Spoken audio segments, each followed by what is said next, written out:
I am going to provide you with some additional details that you weren't privy to this morning. I will try to answer some questions if you have questions. You have to keep in mind that the Special Investigative Unit that is actually investigating the portion of the officer-involved shooting that took place from the time of the traffic stop after that time period, that investigation is continuing right now. Also, as we speak, the autopsy is being conducted. The person that was shot earlier today did pass away at Trios Hospital after being transported to Trios. So we've had a very busy day. It started off this morning. I want to give you a little background information because we had a couple of attempted armed robberies earlier today. We are still investigating to see if those are connected or not. Starting at about 4:48 hours this morning, a little after 4:45 early this morning at 425 South Olympia Street. That's an apartment complex in Kennewick. We had a robbery where a complainant advised that her boyfriend was robbed at gunpoint, and he had his cell phone stolen at that time. Wallet and house keys were taken, and the victim had left work and went to Mattawa. So we didn't have any additional details at that time. That's one of the things that our detectives are continuing to follow up on as well. So that happened a little after 4:45 this morning. Between 5 and 6 this morning in the same area, we had another robbery that took place at 401 South Quincy Street in Kennewick. And the person reported that sometime between 5 and 6, an unknown male rang the doorbell multiple times. The person answered the door, and the suspect pointed a handgun at him and demanded his vehicle keys. The residents at the homeowner slammed the door on the suspect, and the suspect fled the area.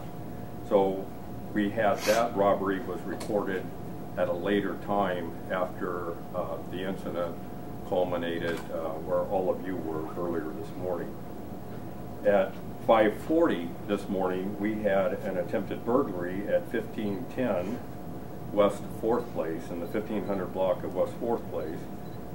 The male was described as a male subject wearing a black hoodie, white shirt, blue jeans, and black shoes, and that he was ringing the homeowner's doorbell. When the dogs began barking, he ran off and he was going through the yards heading east. And he appeared to be ringing doorbells to other residents in the neighborhood as well.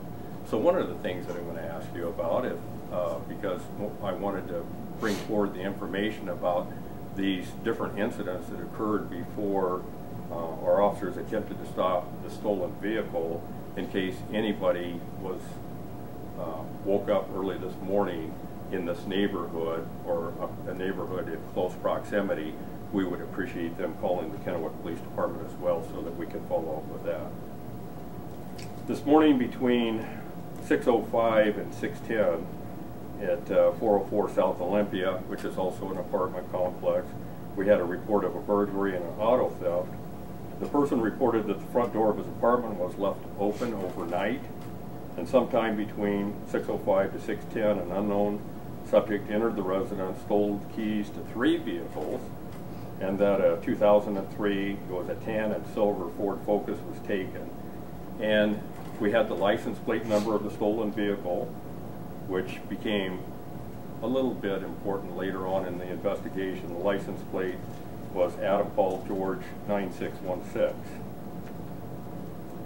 That was between 6:05 and 6:10. At 7:30 this morning, we had a complainant report that a male subject, it was reported as a suspicious person and a theft in progress, reported that a male subject was seen in the neighborhood this morning, and he was by a gold Ford Escort, similar to the vehicle in color that had been stolen earlier, with the license plate number of Adam Paul George 9616. So it was the same vehicle. The complainant said the male ducked down in the vehicle when he saw the complainant, and he was now leaving toward Marine Street on Hood Street. He also reported that a license plate was stolen from his vehicle as well. So Obviously, the person was stealing a set of license plates, which is a common occurrence with stolen cars, so that somebody can put on a different set of license plates from a stolen vehicle. So that last report was at 7:30.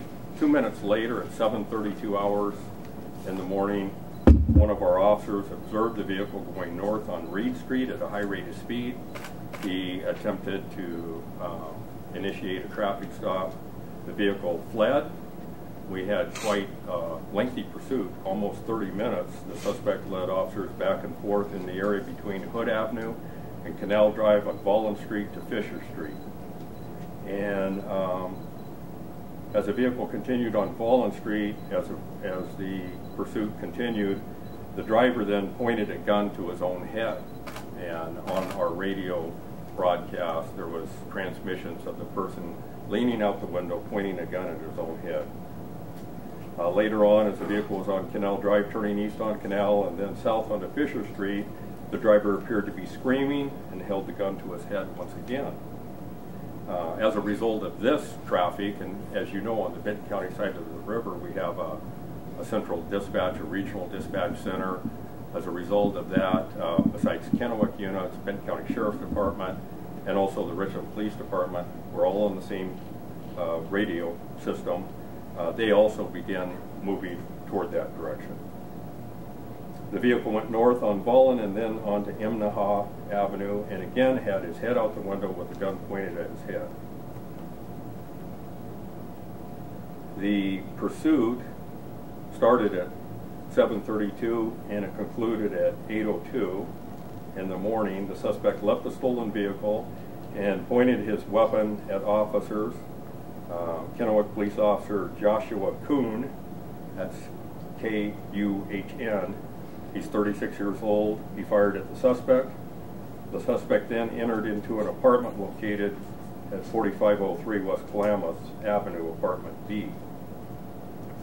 Immediately, officers set up containment of the apartment, and units from Kennewick and Richland Police Department and the Benton County Sheriff's Department contained the area and began a tactical operation to search the area for the suspect. During this time, there were reports of a possible suspect running in the area, and these did not turn out to be the suspect. We're getting multiple calls with information that turned out not to be related to our original call. And as many of you know that we're on the scene up there this morning, Kennewick High School is not too far away, and because of some summer programs they have, Kennewick High School was notified and they locked down the school and area residents while we searched the area for the suspect. At about 8:14 that morning, the suspect left 4503 West Klamath, apartment B. He was armed with a weapon and confronted police officers at that time. Kennewick Police Officer Jose Santoy, he's 29 years old. Kennewick Police Officer Joshua Kuhn and Richland Police Sergeant Wayne Dubois engaged the suspect and they fired multiple rounds at the suspect. And that is the reason why Captain Cobb is with me here today. Officer Kuhn, as I mentioned before, is a 12-year veteran of the Kennewick Police Department. He's also a member of the Tri-City Regional SWAT team.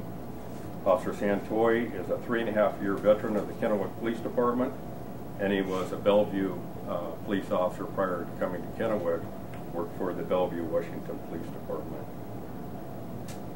The suspect, Aaron Thomas Wright, he was born in '82. As a matter of fact, his birth date is February 2nd, 1982. His last known address was at 623 North Reed Street in Kennewick, and he had extensive history dating back to 1995.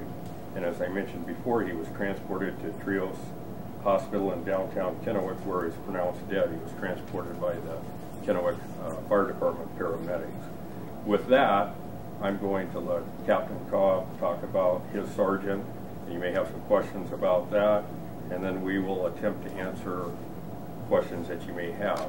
As I talked about before, the Special Investigative Unit, which is comprised of Pasco Police Department in investigating this case, Pasco Police Department, Benton County Sheriff's Department, and the Franklin County Sheriff's Department are investigating this. Obviously, because Richland and Kennewick are involved in this, we are not part of the investigation. So with that, I'll turn it over to Captain Cobb.